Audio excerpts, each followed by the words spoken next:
isa pang manalangin. Tayo humingi ng paggabay sa ating Panginoon. Minsan pa, hallelujah. Lord, sa hapon na ito, minsan pa, kasama ko po ang aking mga kapatid, mga kabataan sa hapon na ito, sa dakong ito, Panginoon. Kasama ko po ang aking mga kapatid from Ocampo and from Buhip, Lord. Muli kami magsasalo-salo ng iyong salita. Lord, minsan pa, kasihan mo po ang iyong mga salita, nawa ay minsan pa na kami ipalaguin mo. Minsan pa na kami po ay pagpalain mo lalo ng iyong mga salita. Tunay na pinagpala na kami, Lord, ng iyong mga salita kaninang umaga.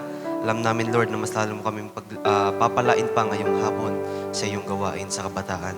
Lord, salamat po at minsan pa paging dapatin mo ang aming mga puso, ang aming mga taenga na makapanginig ng iyong mga salita, make us worthy na tumanggap, O Lord. Alam ko na hindi mo po lalampasan ng bawat isa, Panginoon. Alam ko na bawat isa ay palalaguin mo sa pamamagitan ng iyong salita. Lord, maraming salamat at inihiling namin ito, itinataas ang lahat ng ito sa iyong dakila at makapangyarihan mong pangalan. Sa pangalan mo lamang po aming Panginoong Kristo. Everybody says Amen. Minsan pagpalakpan natin, Panginoon. Hallelujah. At inaanyahan ko na kayong magsiyo po, mga mahal kapatid. Hallelujah.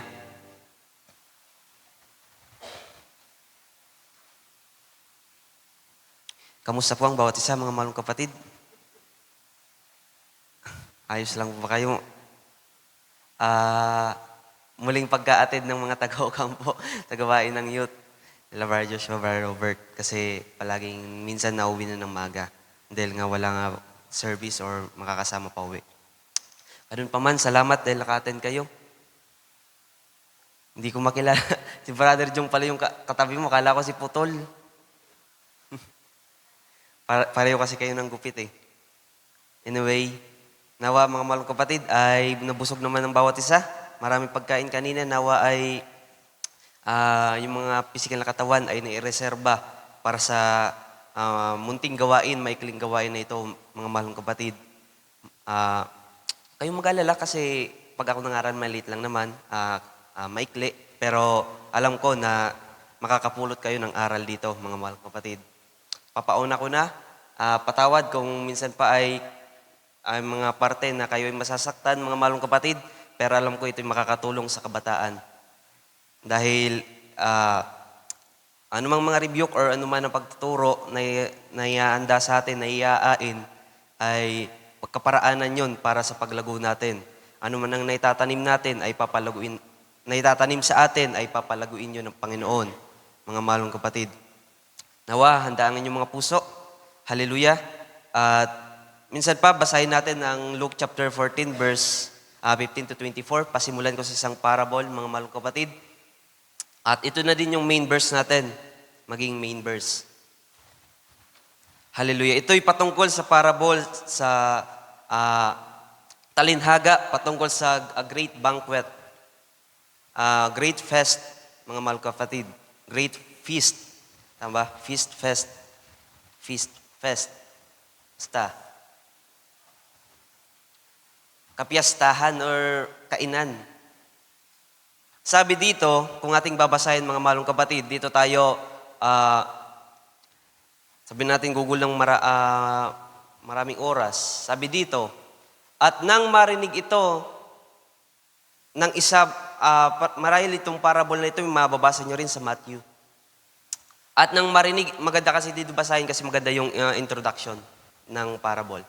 At nang marinig ito ay isa sa nakaupong kasalo niya sa dulang ay sinabi sa kanya, mapalad ang kakain ng tinapay sa kaharian ng Diyos. Sunod-sunod lang, Sir Ann. Datapwat, sinabi niya sa kanya, may isang naganda ng isang malaking hapunan at marami siyang inanyayahan. Verse 17. Datapwat, ay 16, dapat 17 na. At sa panahon ng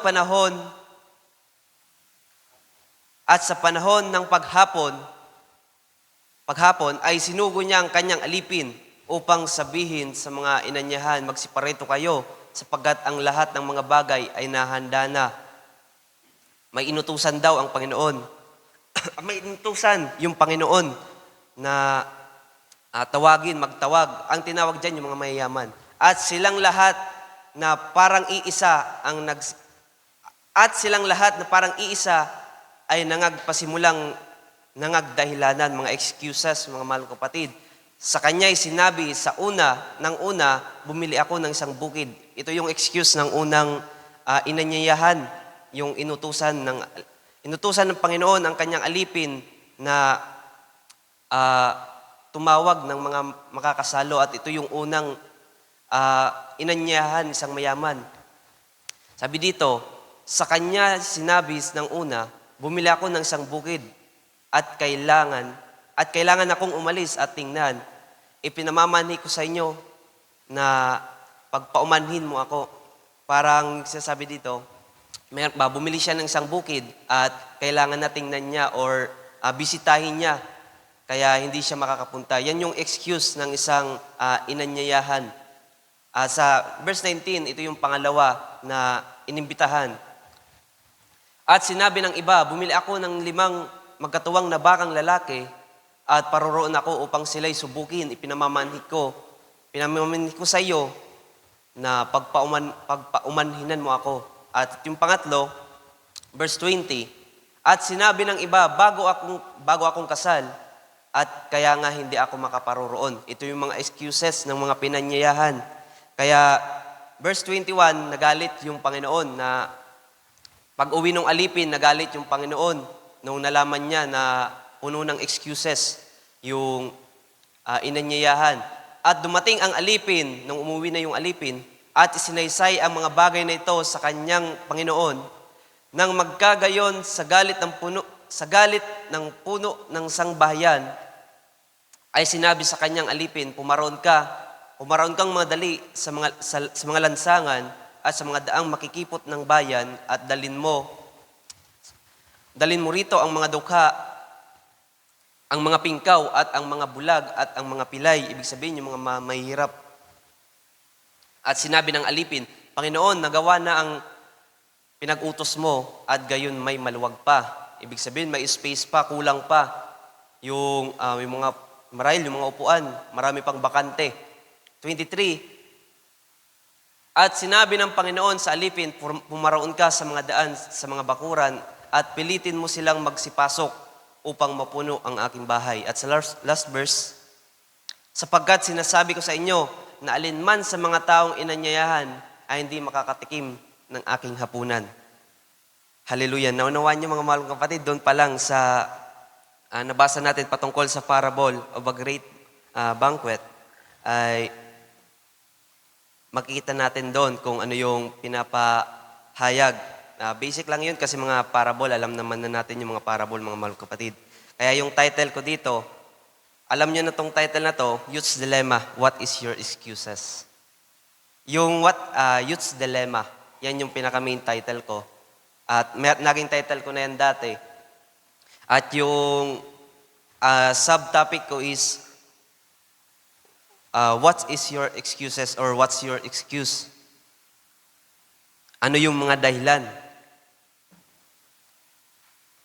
Naging Youth's Dilemma.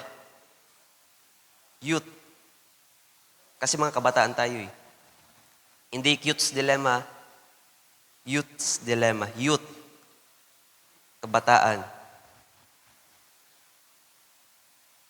What is your excuses? Yan. Ng malang kapatid, what is your excuses? Ako, marami akong excuses. Alam niyo naman. Magandang topic ito ng mga mahal kapatid para mabuksan ang inyong mga mata, inyong mga puso. Mga mahal kapatid. Actually, matagal na itong topic na to, hindi naman ito nagkataon mga mahal kapatid. Naging topic ko ito habang nagtatrabaho ako, habang solo ako doon sa pinagtatrabahuan ko.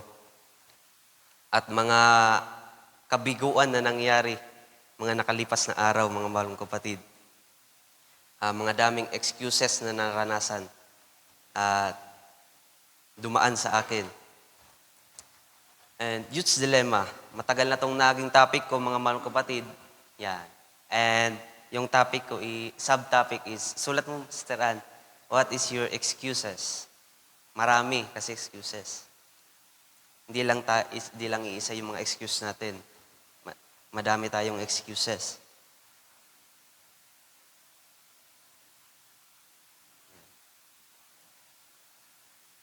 Sa topic pa lang, mga mahal kapatid, malalaman nyo na yung lagay mo ng question mark. Makakapulot agad kayo kung ano ay ang nais kong ipahayag sa inyo, mga mahal kapatid. Doon sa nabasa natin sa Parable of the Great Banquet, merong tatlong nag-excuse doon, mga mahal kapatid. Ang Panginoon, una, nagpaanyaya.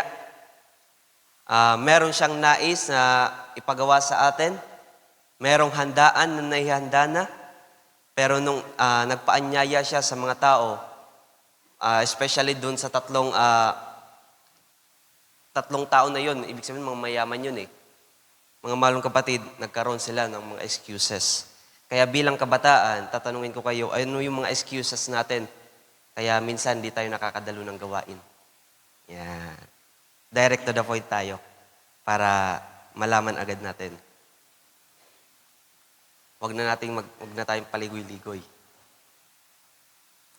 What's your excuses? Kaya minsan ay di tayo nakakadalo ng gawain or ng paglilinis.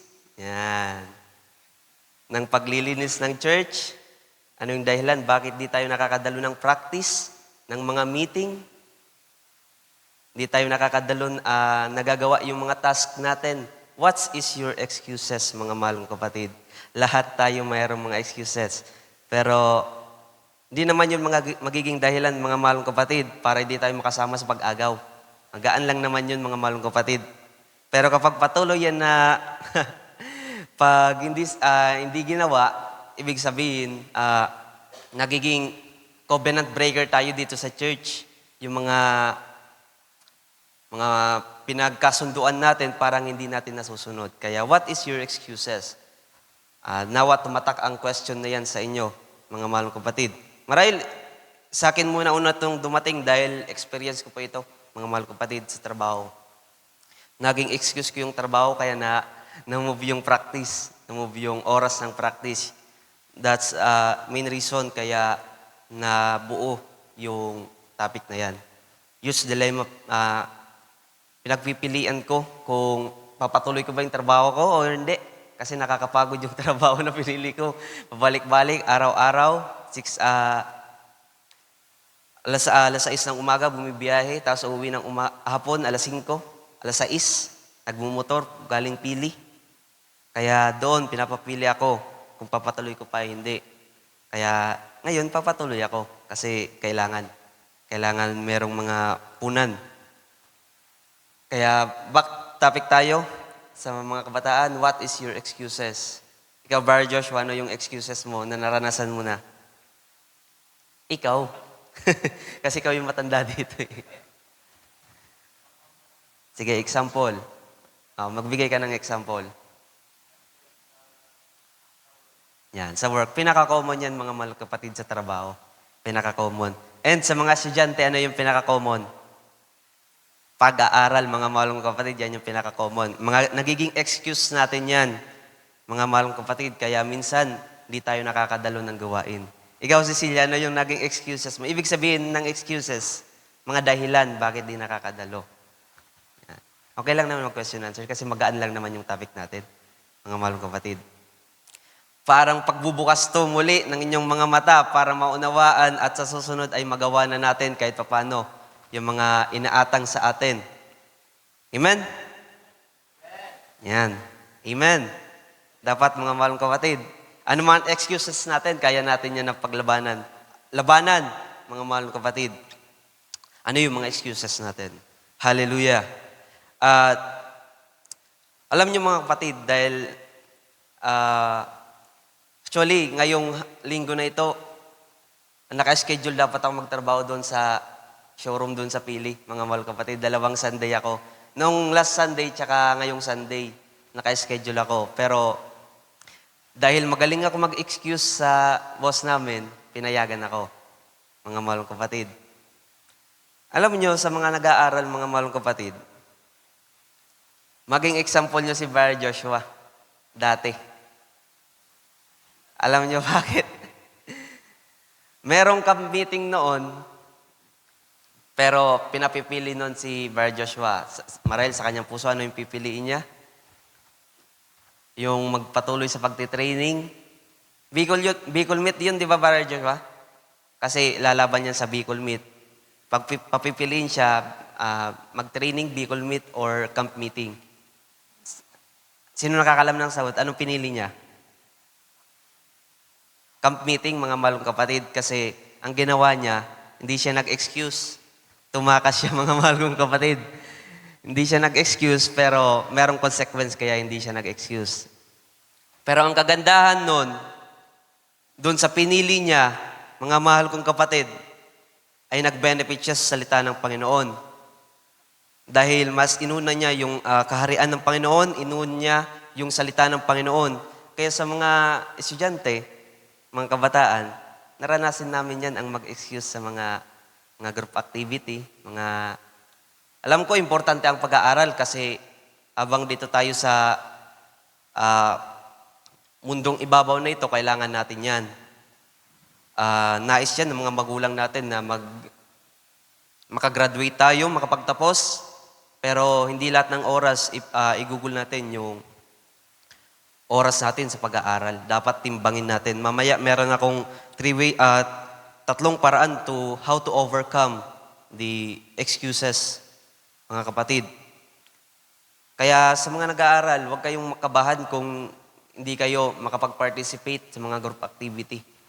Kasi kung alam niyan, kung kilala kayo ng mga kaklase nyo na tuwing linggo dumadalo ko sa gawain, ikaw, Barjong, kilala ka ba ng mga kaklase mo na dumadalo kapag gawain ng Sunday? Yan, kilala ka. Ikaw, Sister Eloisa, kilala ka, di ba? Kapag kilala ka ng mga kaklase mo na every Sunday, kailangan mong dumalo, pagbibigyan ka niyan, i-excuse ka niyan ng mga kaklase mo na mamaya ka na lang dadalo after gawain. Kasi ganun din naman talaga, dapat nadadaan sa magandang pakiusap. Kasi kung hindi ka kasi kilala ng mga kaklase mo, mga kaibigan mo, or mga kawork mo, hindi ka niyan papayagan. Kasi hindi naman nakikita kung dumadalo ko ba o hindi. Kaya sa mga estudyante, madali lang mag-excuse. Dapat matuto lang kayo kung paano tamang makiusap. Yung mabait na pakikiusap ba? Pabulaklakin mo kung paano makiusap. Pagandahin mo, kaya imbitahan mo yung mga klase mo, mga malong kapatid. Kaya yun, si Bar Joshua tumakas, pagbalik na pagalitan ng coach niya. Pero at the same time, kahit pa paano, nakapanalo pa din. Di ba, Bard? Naka-silver ka pa din? Ay, hindi pa naman pala. Bicol Meet pa lang naman. Silver. Nakapanalo pa din naman. Kasi kahit na tumakas yan, nag-benefit pa rin sa salita ng Panginoon. Hallelujah. At meron isang disciple ng Panginoon ang sinabihan na sumunod. Sa Luke chapter 9, verse 59 to 62, basahin natin. Ito yung patungkol sa disciple ng Panginoon na tagasunod ng Panginoon na nagsabing, ililibing ko muna daw ang aking ama. Yung bangkay ng aking ama. Sinabi dito, sa Lucas chapter 9, verse 59, at sinabi niya sa iba, sumunod ka sa akin, datapwat siya'y nagsabi, Panginoon, tulutan mo muna akong makauwi at mailibing ko ang aking ama. At sa sunod, datapwat sinabi niya sa kanya, pabayaan mong ilibing ng mga patay ang kanilang sariling mga patay. Datapwat yumaon ka at ibalita mo ang kaharian ng Diyos.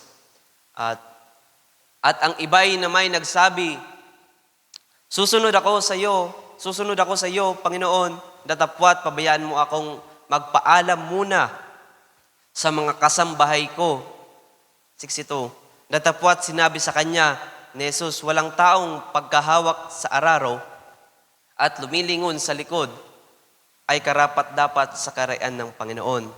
Kaya mga malong kapatid, kapag sinabi ng Panginoon na merong hapunan, Kailangan sumunod tayo mga mahal kapatid. Ang hapunan nito, ito yung ginagawa natin ngayon. Pinagsasaluhan natin ang salita ng Panginoon. Narito tayo mga kabataan, kahit ganyan palang mga edad natin. Mga mahal kapatid, naghahapunan po tayo kasama ang Panginoon. Hallelujah. At hindi natutuwa ang Panginoon kapag inanyayahan ka at tinanggihan mo. Mga mahal kong kapatid, katulad nung 3 inimbitahan, nagalit ang Panginoon dahil sa mga excuses. Hindi masaya ang Panginoon kapag marami tayong excuses. Kailangan kapag sinabi ng Panginoon, sumunod tayo. Even na napakahirap mga mahal kong kapatid na sundin, pero nadadaan yan sa practice. Unti-untiin natin na i-practice mga mahal kong kapatid dahil kung sa una, mahirap, pero kung i-apply natin, paunti-unti, magagawa natin yan. Hallelujah. At merong 2 karakter sa Bible, ang mga nag-excuse nung sila inutusan ng Diyos.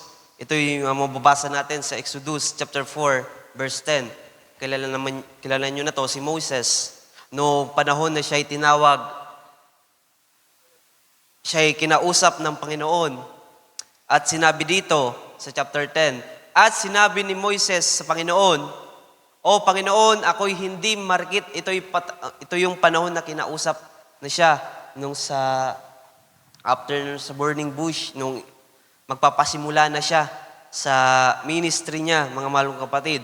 At sinabi ni Moises sa Panginoon, O Panginoon, ako'y hindi marikit mangusap, ibig sabihin, hindi magaling magsalita kasi mayroon pa siyang sinabi na baluktot ang kanyang dila. Kahit ng panahon nakaraan, kahit mula nang magsalita ka sa iyong lingkod, sapagkat ako'y kimi sa pangungusap at umid sa dila. Ibig sabihin, parang baliktad yung dila niya. Yung hindi siya magaling magsalita. Yun. At sa verse 11, at sinabi sa kanya ng Panginoon, sinong gumawa ng bibig ng tao? Tinanong si Moises. O sinong gumawa ng pipi o bingi o may paningin o bulag sa tao? Hindi ba akong Panginoon? Yan, question na si Moises ng Panginoon.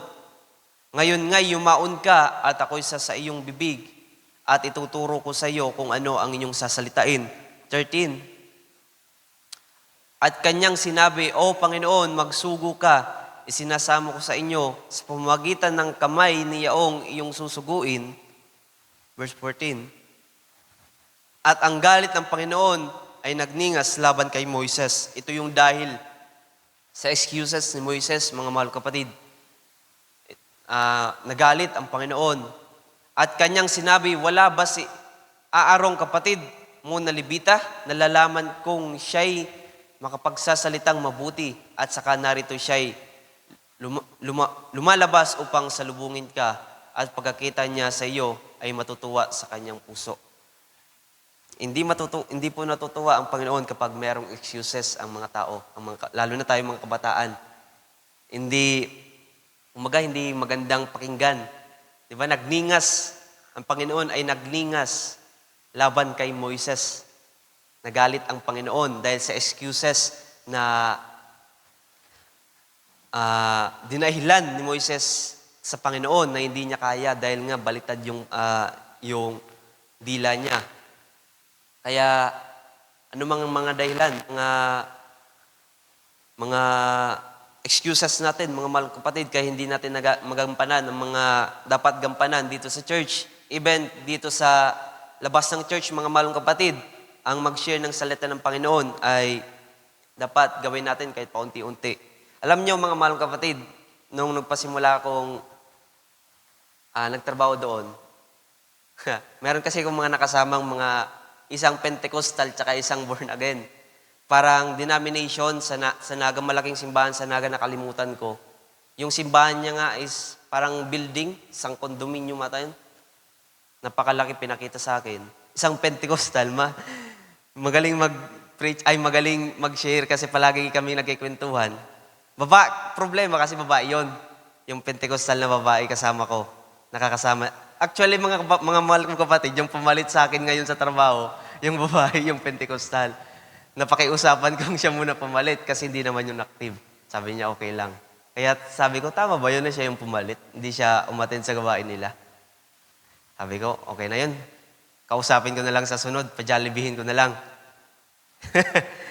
Kasi, kanina ko lang napagtanto kasi, bakit siya yung pinili kong pumalit sa akin?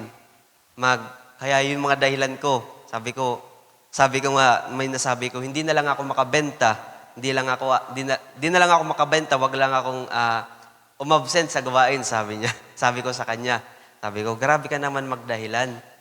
Wag naman, makakabenta tayo niyan. Kaya, pag-pray niyo ako mga mahal ko kapatid, na makabenta ako. Sama niyo ako sa prayer, ha? Sana sama niyo ako sa prayer, mga mahal ko kapatid. Magkakaroon ng maraming youth fund kapag pag nakabenta ako. Parang networking, no? Anyway, mga mahal kong kapatid, yun, dapat iwasan natin ang pagkakaroon ng excuses dahil hindi magandang pakinggan at hindi naayon kapag napapakinggan ng mga elders, mga mahal kong kapatid. Kumbaga, okay lang naman mag-excuse pero dapat merong tamang paraan ng pag-excuse. Hindi yung parang binabaliwala natin yung mga dapat nating gampanan. Merong tamang paraan mga mahal kong kapatid ng pag-excuse, tamang pag-usap, tamang pagpapaalam, ganon mga mahal kong kapatid. Hallelujah. At sumunod dito kay Moises, mga mahal kong kapatid, isa pang karakter sa Biblia na nag-excuse sa tawag ng Panginoon. Ito yung si Jeremiah. Basahin natin si Jeremiah chapter 1 verse 4 up to 10. Sabi dito, ito yung mga excuses for doing God's will, mga nais ng Panginoon. Sabi dito sa chapter 1 verse 4 sa Jeremiah, ang salita nga ng Panginoon ay dumating sa akin na nagsasabi, bago kita inanyuan sa tiyan ay nakilala kita, at bago ka lumabas sa bahay bata ay pinapaging banal kita. Inihalal kitang propeta sa mga bansa. Verse 6. Nang magkagayoy, sinabi ko, Panginoong Diyos, narito. Hindi ako marunong magsalita. Same with Moses nung magpapasimula na siyang utusan kung ano yung nung papasimula na ng ministry si Moises, ganun din yung dahilan niya. Same with Jeremiah, mga malong kapatid, nung magpapasimula na siyang mag-ministry. Nang magkagayoy, sinabi ko, Panginoong Diyos, narito, hindi ako marunong magsalita sapagkat ako'y bata. Sabi sa English, basahin natin. Sa verse 6. Then said, Lord God, behold, I cannot speak, for I am a child. Sa ibang salin, for I am a youth. Ako'y isa pang kabataan. Youth pa siya, mga mahal kong kapatid. Dito, kung mababasa natin, hindi tayo marunong magsalita sapagkat ako'y bata. Alam niyo ba, nung si Jesus Christ ay bata pa, di ba, nung hinahanap siya ng kanyang ina, saan siya natagpuan, mga mahal kong kapatid? Di ba sa templo? Anong taon na si Jesus Christ noon nung natagpuan siya sa templo? Ikaw, Sister Yashwin, ilang taon na si Jesus Christ noon? 12 years old, mga malong kapatid, nung natagpuan si Jesus Christ sa templo. Ano yung nung ginagawa ni Jesus Christ sa templo? Sino yung mga ka-sharing niya? Mga eskriba, mga Pharisees, mga malong kapatid, mga matatalino doon, mga ka-sharing niya, pero bata pa lang noon si Jesus Christ, 12 years old. Diba? Kasing edad ni Putol. Di naman. Sino ba kaedad ni Putol? Ilang taon ba si Putol? 14 na si Putol. Basta bata, 12 years old. Diba? Imagine nyo, 12 years old, ang ka-sharing is mga guro, mga matatalino, mga eskriba, mga pari doon sa templo. 12 years old. Grabe. Ang galing. Pero dito, bihira ang 12 years old na ka-sharing. Even nga tayo mga youth, bihira tayo mga ka-sharing, mga matanda. Kaya Brother Jong, makisama ka sa amin. Huwag ka palaging sa barracks. Lumabas ka sa barracks mo at makipaglaban ka sa amin. Huwag kang magtago sa barracks. Dapat,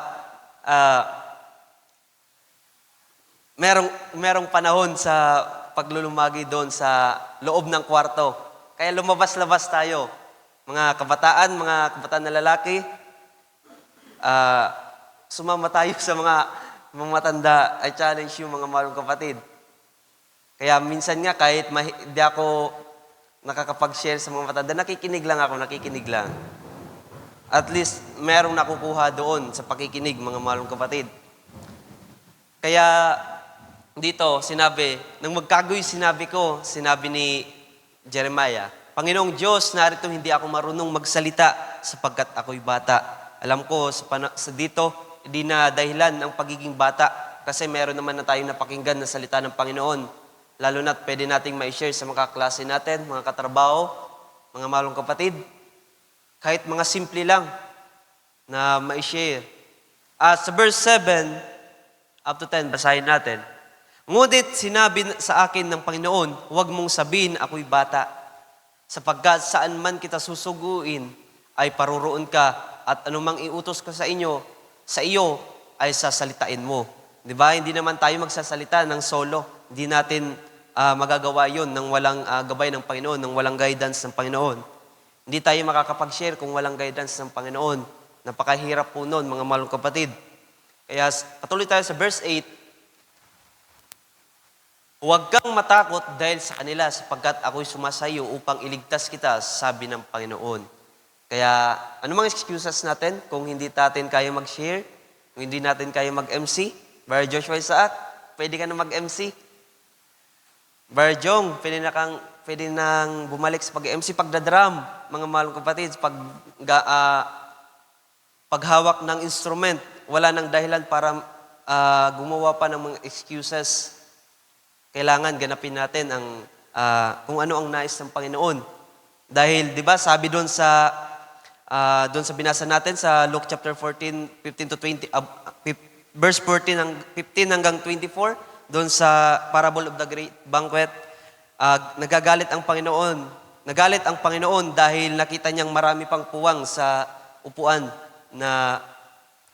dahil sa mga inimbitahan niya, marami ang mga nagkaroon ng excuses, marami ang nagpa-excuse. Marahil nagalit ang Panginoon dahil marami pang nakitang mga puwang sa upuan na dapat meron ng mga nakaupo. Kaya yung mga dating nakaupo na at umalis muli, pwedeng bumalik, mga malong kapatid. Anytime, magsabi lang. Pero dapat hingiin mo sa Panginoon. Dapat seryoso na sa Panginoon, mga malong kapatid. Dahil hindi tayo pwedeng umupo lamang dyan nang walang tamang proseso. Dapat mayroong tamang proseso para makabalik tayo. At sa verse 9, basahin natin hanggang verse 10. Nang magkagayoy, iniunat ng Panginoon ang kanyang kamay at hinipo ang aking bibig at sinabi sa akin ng Panginoon, narito, inilagay ko ang aking mga salita sa iyong bibig. Amen. Yan yung ginawa ng Panginoon kay Jeremiah, kaya natuto siyang magsalita. At sa verse 10, tingnan mo aking pinapagpupuno ka sa araw na ito sa mga bansa at sa mga kaharian upang mag-alis at magbagsak at upang magsira at magwasak upang magtayo at magtatag. Yan yung task na iniatang ng Panginoon kay Jeremiah, mga malong kapatid. Nung excuse niya ay hindi siya marunong magsalita, pero through by the guidance ng ating Panginoon ay natuto siya. Kaya ano mga excuses natin? Kaya healing natin sa Panginoon na mapagtagumpayan yon, mga malong kapatid. Hallelujah. At meron ako ditong 3 inilista para ma-overcome ang ito'y para sa akin lang naman, ginawa ko, mga malong kapatid. tatlong paraan para ma-overcome. 3 ways to overcome excuses, mga mahal kong kapatid. At thanks God, madali na ako matapos, mga mahal kong kapatid. Basta ang sinabi ko sa inyo, mga mahal kong kapatid, ay labanan natin mga excuses natin. Amen? Para Josh bang active. Amen. Hallelujah. Ano man excuses natin, kaya natin yan, mga mahal kong kapatid. Kaya natin yan. Ito yung una kong nilista, how to overcome excuses. Number 1, know your priority. Ito yung una kong nilista. Ito'y base sa akin. Know your priority. Siyempre, youth's dilemma, papipiliin ka. Ano ba yung dapat kong i-priority? Ano ba yung dapat kong unahin? Kapag, Sunday ay Sabado, tapos nag-chat sa group chat nyo ng mga kaklase nyo, ng kagrupo na meron tayong practice sa Sunday, ng morning Sunday. Then, meron kang priority na ipa-priority dapat. Ano yung pipiliin mo? Diyan napapasok yung pagpili, youth's dilemma. Papipiliin ka kung ano yung dapat unahin. Ako ba'y a-attend sa gawain or ipa-priority ko muna yung activity namin sa eskwelahan? Matthew 6 chapter 33, pinaka-common verse. Matthew chapter 6 verse 33, basahin natin. Datapwat, hanapin muna ninyo ang kanyang kaharian. I-priority muna daw natin yung kanyang kaharian, mga malong kapatid. At ang kanyang katwiran at ang lahat ng mga bagay na ito ay pawang idaragdag na lamang sa inyo. Daragdag sa inyo. Yan yung dapat natin gawin, mga malong kapatid. Una, alamin muna natin kung ano yung ipa-priority natin. Kung ano yung mas matimbang, mga malong kapatid. Sa Sunday, ano ba yung dapat nating i-priority? Siyempre, yung gawain. Huwag natin dapat yung kaligtaan, mga mahal kapatid. Huwag dapat natin yan ipagpalit sa anuman ang gawain. Dahil nga, 2 beses na ako na-schedule Sunday, pero salamat sa Panginoon dahil nakadalo pa rin ako. Nakaka-attend. At basahin natin sa 1 Timothy chapter 3, verse 5. 1 Timothy 3:5. Ito yung sa patungkol sa unang way natin para ma-overcome ang excuses.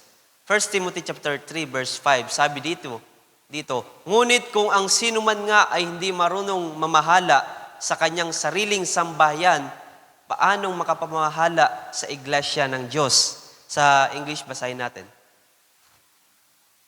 For if a man know not, hindi alam, how to rule his own house, how shall he take care of the church of God? Paano daw ang isang kabataang hindi marunong, sabihin natin, i-rule ang kanyang mga dapat unahin? Paano niya pa magagawa yung mga gawain dito sa church, mga mahal kapatid? Paano pa niya mapapriority yung mga inaatang dito sa church, sa ating alimbawa, kung sa bahay natin, mga mahal kapatid, hindi tayo, for example, mga gawaing bahay, mga mahal kapatid. For example, paghuhugas, di ba meron tayong task, group 1, group 2, paghuhugas dito sa taas, paglilinis. Paano natin magagawa ang mga bagay na yon kung sa bahay hindi natin magawa? At paano natin magagawa dito sa church yung mga task na yon kung hindi natin magawa sa sariling mga bahay natin, mga mahal kapatid? Even paglilinis. Hindi natin magagawa ang paglilinis dito sa church kung hindi natin magawa sa sariling mga tahanan natin. Dahil nga,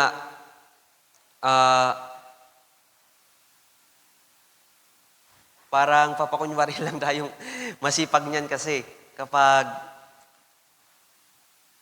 inuna natin yung church kaysa sa bahay natin, kumbaga, hindi natin tinimbang. Yes, tama naman na Wala namang masama maging masipag dito mga mahal kong kapatid, pero tamad tayo sa bahay. Pero pangit pa kasi pakinggan mga mahal kong kapatid. Pangit tingnan na hindi timbang mga mahal kong kapatid. Pakitang tao kasi tayo kanyan kapag sa church masipag tayo, mabait tayo, pero sa bahay natin ay ganito tayo. Hindi, sabihin na natin tamad mga mahal kong kapatid. 'Di ba? Sabi ko nga, ihanda niyo ang yung mga puso kung kayo'y masasaktan. Mga mahal kong kapatid. Dahil sa sa review, mga mahal kong kapatid, magaan pa lang nga yung mga sinasabi ko, mga mahal kong kapatid. Mga task pa lang naman yan. Kaya ganon, for if a man know not how to rule his own house, how shall he take care of the church of God? Kaya know your priority. Unahin natin kung ano ang dapat unahin, mga mahal kong kapatid. At huling verse dito sa first way natin, Luke chapter 10, verse 38. Luke 10:38.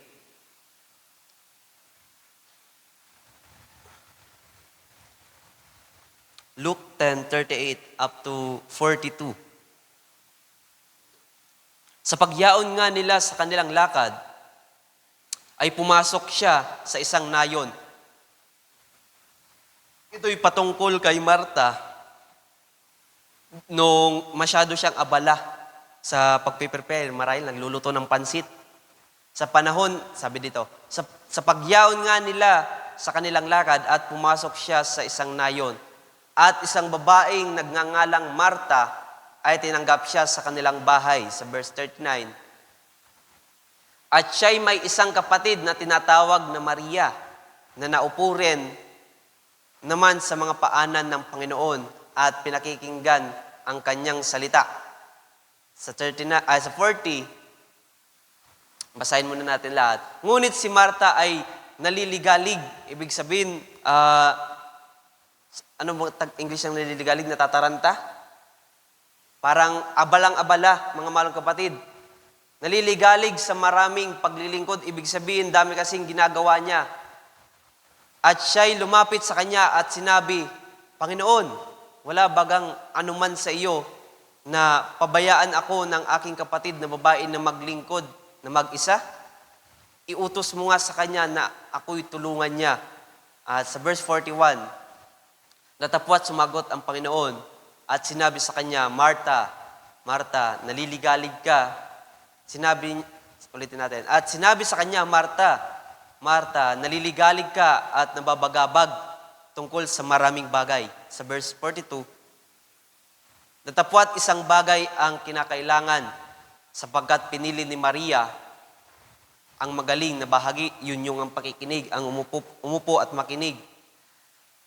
Pinili ni Maria ang magaling na bahagi na hindi aalisin sa kanya, mga malong kapatid. At sa verse 43, dito kasi sa panahon na to, 42 lang pala, hanggang 42. Dito kasi sa panahon nito, mga malong kapatid, abalang-abala si Marta sa pagpiprepare. Or dito, nagluluto siguro dito si Marta, nagpiprepare na makakain. At si Maria ay kasama ng Panginoon na nakikinig ng salita ng Panginoon, mga malong kapatid. Kaya dito, naliligalig si Maria, hindi niya alam kung ano yung ipapriority niya. Kung yung gawaing bahay ba o yung umupo kasama nila at makinig sa salita ng ating Panginoon. Kaya know your priority. Unahin natin ano yung mga dapat unahin para yung mga excuses natin, maiwasan natin, mga malong kapatid. Kapag araw ng Sunday, ano ba yung unahin natin? Siyempre yung gawain. Yun yung unahin natin. Kung merong mga emergency, naunawaan natin yun, mga malong kapatid.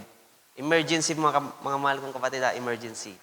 Kasi minsan, mga emergency, iba yung dapat, kailangan, urgent talaga, kinakailangan, yan po yung mga emergency. For example,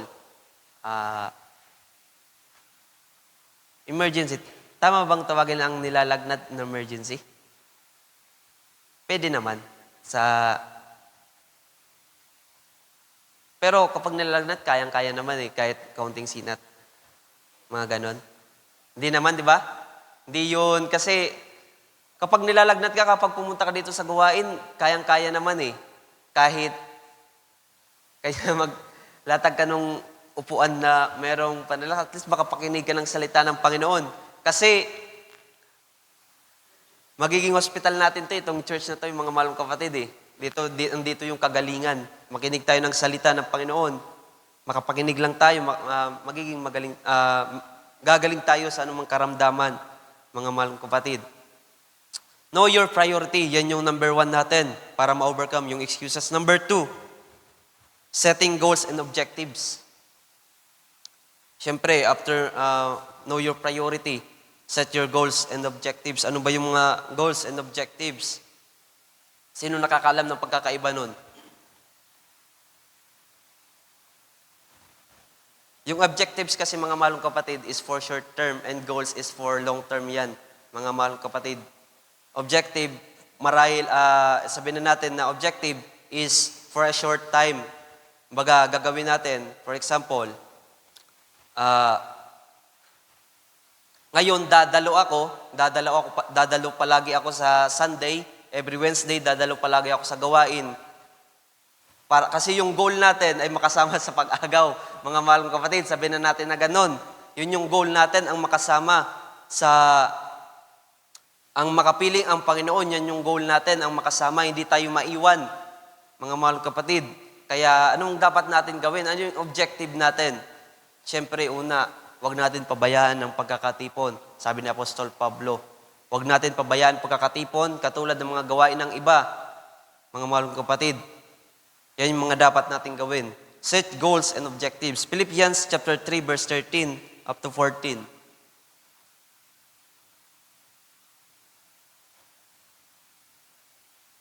Philippians 3:13 and 14. Mga kapatid, hindi ko pa inaring inabot datapwat isang bagay ang ginagawa ko, na nililimot ko ang mga bagay na nasa likuran at tinutungo ko ang mga bagay na hinaharap. 14. Nagtutumulin ako sa hangganan, sa gantimpala, yan yung goal niya. Goal ni Apostol Pablo, mga mahal kong kapatid, ng dakilang pagkatawag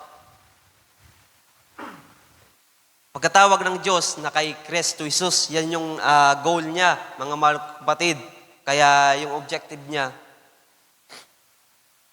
pahinga ng tubig. Sa verse 13, balikan natin. Salamat, Brad. Sa verse 13, balikan natin, Sister Ann. Mga kapatid ko, hindi ko pa inaring inabot na tapat isang bagay ang ginagawa ko, na nililimot ko ang mga bagay na nasa likuran. Ibig sabihin, kung ano may yung ginagawa niya dati, ano may yung mga nakaraan niya na ginagawa niya ay nilimot niya at ginagawa niya yung mga bagay na dapat gawin dahil merong gantipala na naghihintay sa kanya, mga malong kapatid. Kaya yung mga dapat nating kalimutan na ginagawa pa natin na dapat nang kalimutan para makapag-set muli tayo ng bagong objective, mga malong kapatid. Hallelujah. Mga bagay na nasa likuran at tinutungo ko ang mga bagay na hinaharap. Yun yung yan yung goal na tinatamasa ni Apostol Pablo. 14, basahin natin.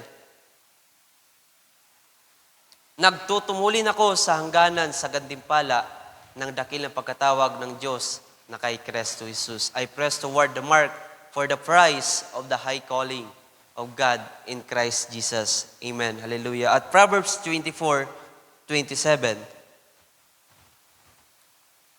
Sa Proverbs 24:27. Thank you, Brad.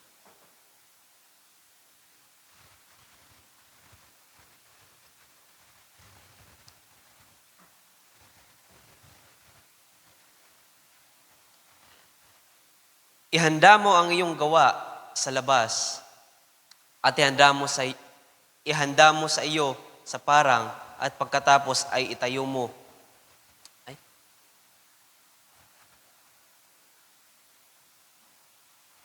Sa English nga, sister, basahin natin.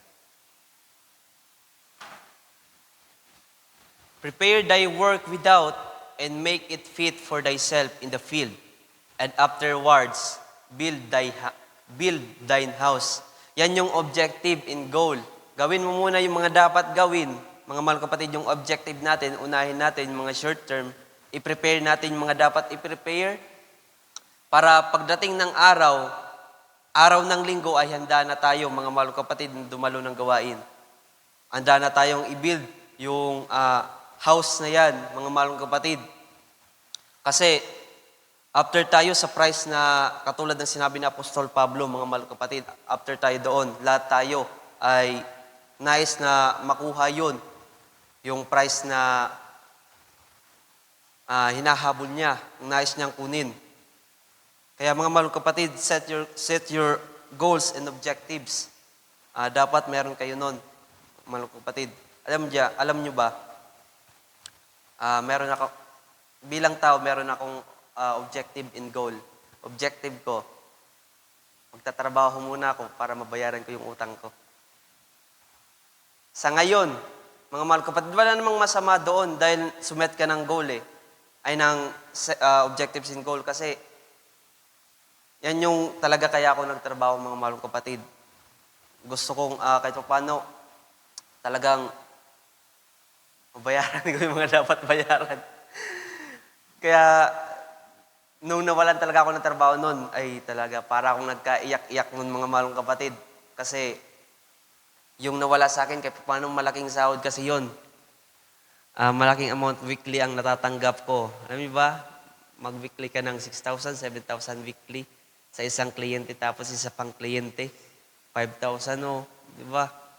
Tapos ngayon, monthly sa isang kliyente, 3,000 na lang, mga mahal kapatid. Pero ganun pa man, pinahintulutan yun ng Panginoon. Alam ko, tinuturuan ako ng Panginoon, kaya magtitiis muna ako, mga mahal kapatid. Hallelujah. At sa pangatlo natin dito, mga mahal kapatid, wala na akong verse na inilagay dito kasi alam ko sa pangatlong paraan na ito to overcome excuses ay magagawa nyo to. Hear and follow God's word or command. Hear and follow God's word. Pakinggan nyo at sundin nyo ang salita ng Panginoon, mga mahal mga kapatid. Madali lang intindihin, unawain ito, pakinggan nyo lang ang salita ng Panginoon, mga mahal kapatid. After you set your priority, kung ano yung pa-priority nyo ng araw ng linggo, nag-set ba kayo ng goal and objective? Every Sunday, dadalo na ako. Every Wednesday, dadalo na ako. Mga mahal kapatid, every Saturday, tutulong na ako sa gawain dito sa church. Lilinis ako. Hindi ko naman kayo pinaparinggan yung mga hindi nakalinis kahapon, mga mahal kapatid. Kasi di rin naman ako nakatulong kahapon Next week, makakatulong ako, mga mahal kapatid, Sabado. Kasi nasa field ako, mga mahal kapatid. Maaga ako sa Saturday. Palagi pinapareport ko yan si Sister Dadang pag Sabado, mga mahal kapatid. Kaya tinatanong ko palagi yan kapag sino ang hindi naglilinis, mga mahal kapatid, markado kayo. Ganun pa man, mga mahal kapatid. Hear and follow God's word. Madaling unawain yan, mga mahal kapatid, kasi matagal na natin ginagawa yan. Pina-follow ba natin salita ng Panginoon? Amen? Pinapakinggan ba natin ang mga salita ng Panginoon? Amen. Hallelujah. At sa Romans chapter 3, verse 19, huling dalawang verse, mga mahal kapatid. Last 2 verse na gusto kong basahin. Romans chapter 3, verse 19.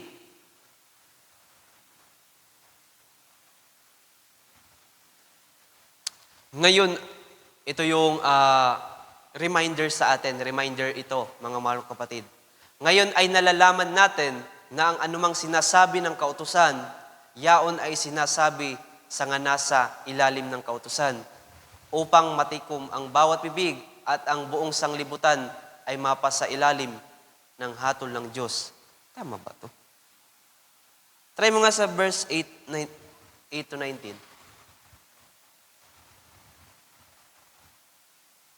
Sa 8:19. Meron? Chapter 8. Mali yata yun. Ay, hindi. Tama, 3:19. Sa 2 Corinthians na lang pala tayo, Sister Ann. Sa 2 Corinthians chapter 10, verse 10, baka malayo na ilagay ko. 2 Corinthians chapter 5, verse 10. 5:10. Last verse, mga malong kapatid, at tayo magtatapos.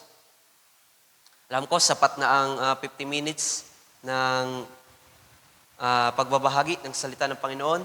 Sabi dito, sapagkat tayong lahat ay kinakailangang mahayag sa harapan ng hukuman ni Kristo upang tumanggap ang bawat isa ng mga bagay na ginawa sa pamamagitan ng katawan ayon sa ginawa niya, maging mabuti o masama. Sa English, basahin natin. For we must all appear before the judgment seat of Christ, that everyone may receive the things done in his body according that he had done, whether it be good or bad. Hallelujah. Nawa, mga malong kapatid, ang bawat isa ay handa sa panahon na kapag makakaranas tayo mga excuses, nawa handa ang bawat isa. Naunawaan nyo yung tatlong paraan paano ma-overcome. Kaya sa mga nag-aaral, sa mga estudyante, mga malong kapatid, merong tamang paraan para makapag-excuse kung in case na meron kayong emergency meeting sa mga emergency na dapat gawin sa patungkol sa pag-aaral, mga malong kapatid. Kasi napakahalaga po ng gawain, huwag natin pabayaan. Yan po yung sinabi ni Apostol Pablo sa atin, mga malong kapatid. Huwag natin pabayaan ang pagkakatipon na kagaya ng ginagawa ng mga tao sa labas, mga malong kapatid. Tayo magpatuloy na magpakalago, magpakaningas sa paglilingkod, mga malong kapatid. Hallelujah! Nawa kahit sa kasimplihan ng salita na ito ay naunawaan nyo, meron kayong tinanggap kahit kaunti natanggap nyo, okay lang, basta salita ng Panginoon ay hindi mawala sa inyong mga puso, mga malong kapatid. Amen? Ating palakpakan ng Panginoon, mga malong kapatid. Nawa, ang bawat isa ay bukas ang inyong mga puso na tumanggap. Kung kayo man ay nasaktan, nawa ang bawat isa ay nariyan, handa upang matuto. Meron ka pang idadag, Brother Joshua? Brother Robert, gusto magdagdag? Brother Gideon, gusto magdagdag? Anyway, tayo magsitayo, mga malong kapatid, at ating tapusin. Umawit muna tayo ng isang awit bago tayo manalangin. Kasi palagi tayong umuwi na patapos, hindi na tayo maawit sa ending kapag gawain ng youth. Hindi na tayo nakakaawit. Awitin natin yung nagsasabing,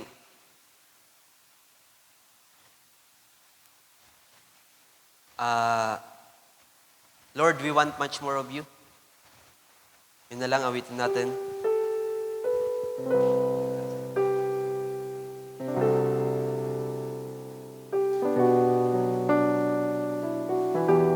Hallelujah. Nawa, kahit natapos na ang gawain mga malong kapatid, still ay nagdi-desire pa rin tayo ng mga salita ng ating Panginoon, ng kanyang biyaya. I want much more of you. Amen. Hallelujah. Today we dwell in your presence. To decrease, To decrease that you may increase.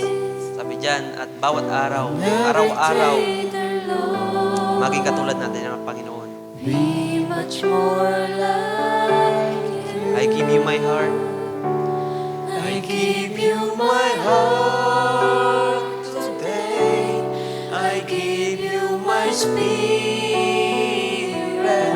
I surrender my will, dear Lord, to you. In everything I have, Anumang excuses, everything I have. all that I Nawa, anuman meron tayong excuses, mga malong kapatid, ay kaya natin pagtagumpayan. Hallelujah. that you may increase. Sa verse 2, ulitin natin. Lord, we thank you. Lord, we thank you for your grace. Amen. So we can come into your presence To adore. to adore and exalt your name. Amen, O Lord. Desiring for your word Basahin, awitin natin verse 3. once more. Verse 3. Lord, I want much more of you. Yes, Lord. That's our desire, O Lord, today. So that this flesh in Full subjection. Amen. for we are A living sacrifice, so that the seed will root in thankful corn. Amen, Lord. So I give you my heart. I give you my heart today. I give you my spirit. I surrender my will, dear Lord, to you. Amen, Lord. In everything I have, oh Lord, all that I possess. possess, Lord God, is yours. For the last I time. want to decrease, That you may increase. I give you my heart today. I give you my spirit. I surrender my Yes, Lord. will, Surrender our will. dear Lord, to you. Everything I have, oh Lord, all that I possess, Lord God, is yours. I want to decrease, That you may increase. I want to decrease. That you may Yes, O Lord. increase. Hallelujah. Amen. Hallelujah. Yan ang nais namin, Panginoon, sa hapon na ito, sa oras na ito, O Lord, nang mas lalo kang mag-increase sa aming mga buhay, Panginoon. Ang mag-decrease kami upang mas lalo kang maitaas, Panginoon, sa oras na ito, O Lord. Hallelujah. Hallelujah.